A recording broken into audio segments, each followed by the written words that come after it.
Welcome to the series where I test out money-making methods from the OSRS Wiki. Feel free to leave suggestions on which moneymaker you'd like to see next. And also, if you didn't already know, I have a nice playlist that I've created that has all of the previous moneymakers that I've already tried, so go ahead and check it out if you haven't already. With that being said, let's get into the video.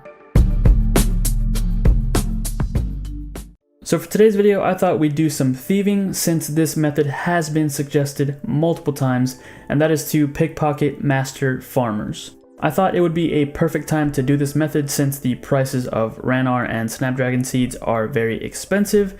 As with my last video of killing Vorkath, I said that the prayer potions had gotten very expensive. They were easily 15,000 coins each, so I think this is a pretty good time to go ahead and try this method out. Keep in mind though that I do have 99 thieving and I have a lot of the recommended items that you will be needing for this moneymaker to make you the most money possible. Some of the recommended items I actually had to get before making this video, and I am talking about the Rogue's outfit. I actually did not have the Rogue's outfit before making this video, so I went over to the Rogue's Den minigame to unlock the outfit, and luckily it didn't take me too long because I had at least 80 thieving, which gives you access to a shortcut that greatly speeds up this minigame. I think the reason I avoided getting this before 99 thieving is because I probably tried this out, failed a couple times and got really frustrated, but honestly it's not that hard, so I suggest that if you are on the thieving grind, go ahead and get it because it does double the loot that you get from pretty much anything that you thieve. So whatever money I had after getting 99 at Arty Knights, the cash stack would have essentially doubled if I had gone for it, but I think at the time I didn't really care about the extra money. I just wanted to finish off the grind as fast as possible. Doing this moneymaker really reminded me how terrible thieving was. But with that being said, this is the gear setup that I chose to use for this moneymaker. It is just the full Rogue's outfit with my max cape, which serves as a thieving cape as well. If you have a thieving cape, bring it. If you have an Arty cape, you don't have to bring it. Sometimes I see a lot of people wearing the Arty cape while thieving, but you actually don't need to wear it to get the bonus from that.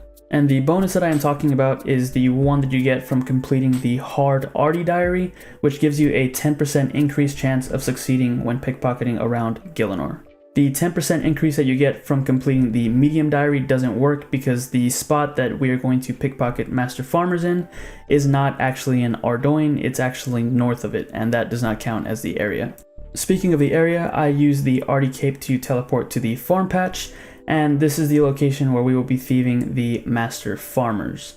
Later on, I will show you separate locations that you can go to.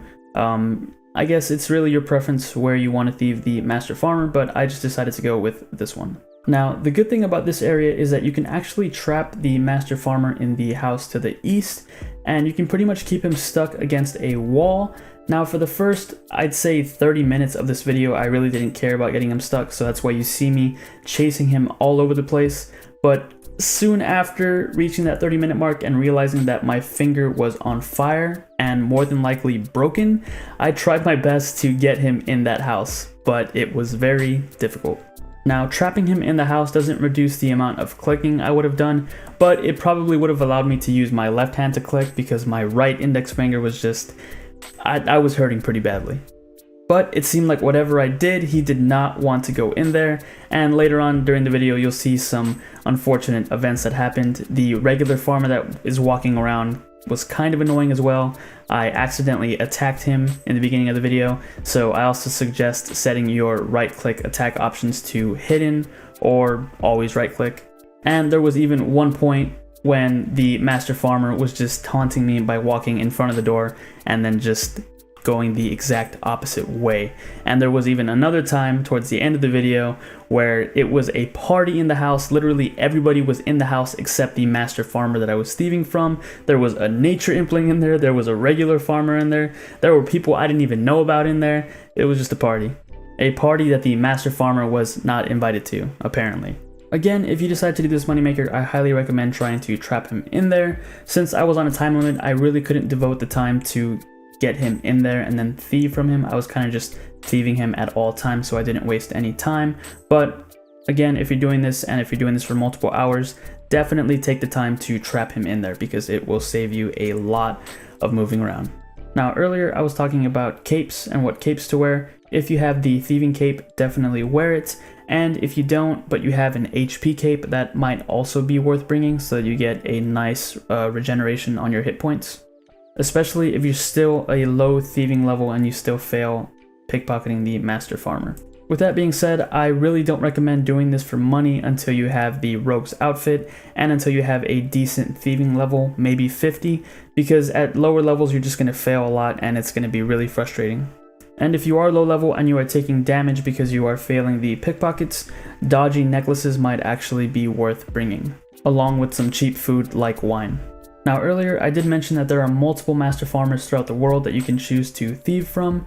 Draenor has 2 Master Farmers, I believe. It has one with a cape and then one that doesn't have a cape. I suggest thieving from the one that doesn't because I believe the one with the cape you actually talk to him with your left click, so it's probably best to get this guy over here that I'm thieving from currently. The second Master Farmer location is actually in Hosidius on Zaya, and I used a Xerix talisman to get close to this area. The Master Farmer hangs out behind this house, and his wandering distance doesn't seem to be that big in this area, so this might actually be a worthwhile thieving spot. Now the last location that I'm going to show you is actually in the Farming Guild. There are 3 Master Farmers in this area to thieve from, 1 in each section of the Farming Guild, so as long as you have access to one of these sections, you should be good to go.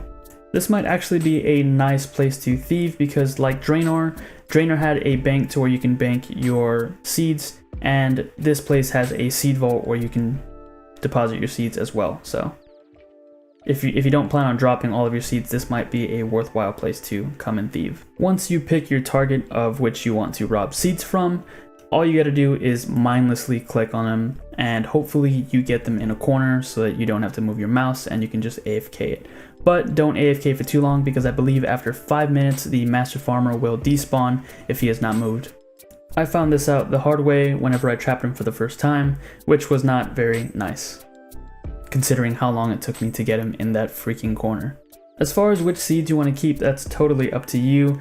Me, I just kept the seeds that I thought would have value, so I kept all of the green seeds, which were herbs. Most of your profit is going to come from Ranarrs and Snapdragon seeds, so I suppose you could drop everything else if you're just going for money. And as you can see here, we have finished the 1 hour, so I can show you what the price of the seeds looks like. Now I'll just put in the Snapdragons and the Ranarrs, and you can already see that we have around 1.7 mil in loot from that. When I add everything else, the price doesn't change very much. So again, if you are just there for the money, it might be only worth it to keep the Snapdragons and Ranarr and just drop everything else. Unless of course you're an Iron Man and you need the seeds. One item that you can actually bring for this money-making method to make your life a little bit easier, which I did not bring here because I did not feel like grinding out Tithe Farm, is the seed box. The seed box will allow you to store some of the herb seeds that you see in my inventory right now that I'm selling off or trying to sell off because they are very, very cheap. But anyways, if you get the seed box, it'll really help you out with your inventory. I chose not to grab the seed box just because I knew that I wasn't going to use it after making this video. And again, I didn't feel like grinding out Tithe Farm because I had already grinded it so much in Twisted League for points. So I really didn't feel like going back there. But if you plan on doing this long term, it might be worth getting. Especially if you're like an Iron Man or an Ultimate Iron Man, that could really help you out inventory wise. So, I mean, if you want it, go for it, but me, I'm probably never gonna do this again. The money was good, but I don't think it was worth how click intensive it was. But you know, I'll leave that up to you. And speaking of money, we can finally get into the final total profit after 1 hour of thieving Master Farmers. So one of the good parts about this money making method is that we didn't have to spend any money to do it, so all of the money that we got was pure profit. We managed to make 1,851,504 GP from the 1 hour of thieving the Master Farmer. We also managed to get ourselves 112.8 thousand thieving XP. I'd say that's not bad at all, especially compared to the wiki. The wiki was actually fairly accurate in terms of the seeds we got. We got a pretty close amount to what it said the outputs were right there. And as far as the thieving XP, you can get more, especially if you trap the guy in the corner properly, which I did not do. But we live and we learn. I just want to say thanks for checking out the video, and if you did enjoy it, please consider giving it a thumbs up and possibly a subscription. And as always, I will catch you guys in the next episode.